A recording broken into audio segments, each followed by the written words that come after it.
This is going to be another one of those harsh videos. Put your seatbelt on, make sure your shoulder straps are on too, because I'm not going to mince any words on this one.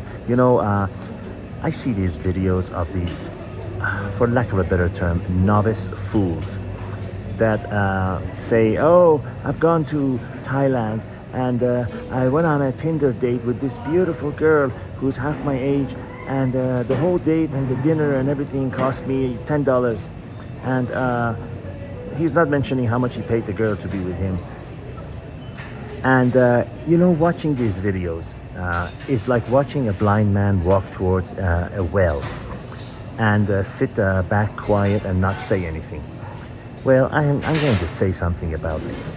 A lot of people will say, well, if he's happy, leave him alone. Well, I am leaving him alone. Do you think I'm flying over there and physically restraining him from making a idiotic fool of himself through a video to the rest of the world? What this chap needs to know, first of all, that if this girl speaks English, that's not because she went to London School of Economics and perfected her English there. It's because she's been with 500 other fools just like you, and she learned it slowly by on her back, basically, to be polite. And what you're on, my green friend, is not a date. What you're on is basically a prostitution arrangement. You're paying for her time and she's being with you. You might not realize that yet because you're not the brightest tool in the shed box, but you are, believe me. And these women who opportunistic, dirt poor village women who come to big cities like Pattaya, Bangkok, etc., for the sole purpose of meeting with suckers like you and extracting as much money from you as possible, they can tell within seconds how stupid and how much of a fool you are.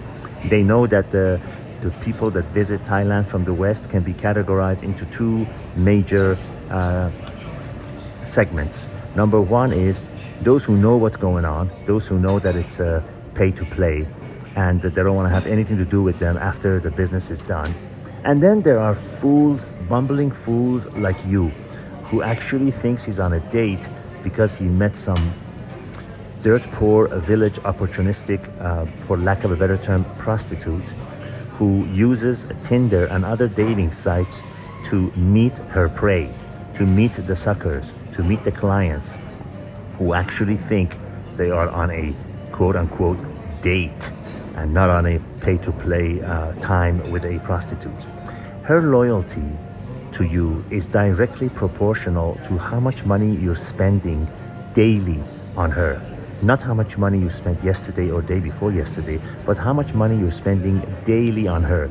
And if she's not charging you daily, if she's not telling you, well, I was with you today, give me $20, it's because she's got bigger plans for you. She's sensed how much of a grand fool you are, and she's gonna come up with stories. Honey, if you want me to stop working at the bar, or my mother has a kidney operation, or our family cow is dying and that's the only source of income for us, so can you please help me out, send me some money? I love you, honey, I love you, handsome, you're so handsome, give me some money.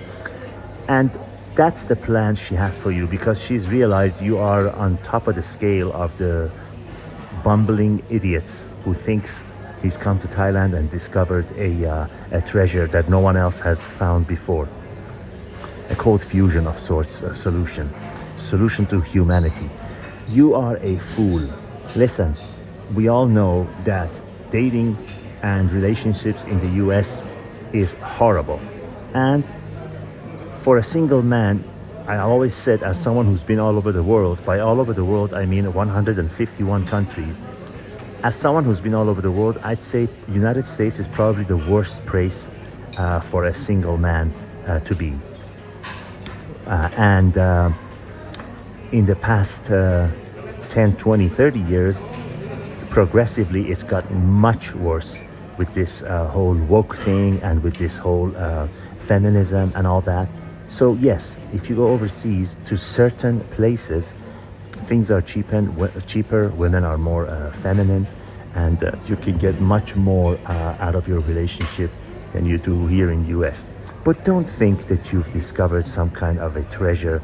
Don't think that you've discovered some kind of stumbled upon some kind of a diamond in the rough that no one else has discovered before. You are just a fool. Do your business and leave. Or you'll learn what I'm telling you now, 10, 20, or next week. You understand? You haven't discovered a treasure. You are with a prostitute. See it for what it is. And the worst part of all these are these countless other fools who watch this guy who are referred to as 2 week millionaires. These are the guys who save up money for a long time and go there, and they call them 2 week millionaires because for a couple of weeks they're spending money like a drunken sailor, going to bars and with these girls and everything. And these girls don't know. These girls, they're coming from dirt poor villages. They don't know if you're actually a wealthy person or some blue-collar worker who saved up money to be there for 2 weeks. Their purpose, it does not change, to extract as much money from you as they possibly can. And as soon as you're on a plane, they've got 4 other guys lined up. Or if they don't, they go to a bar or they get on Tinder and other dating sites, Facebook, and say, I love you, handsome. Come spend some time with me. The worst part of it is these fools who are watching this video and get motivated and they say, oh yes, this guy's a winner. This guy's got it all. He's got the answer to all my problems. I'm going to save up money and buy a ticket and go to Thailand and be a sucker like him and be on a date and find a young Thai girl or Filipino girl or Cambodian girl or Vietnamese girl that loves me. Love does not play anything in this story here. But extracting money from a horny, drunk fool does. All the best.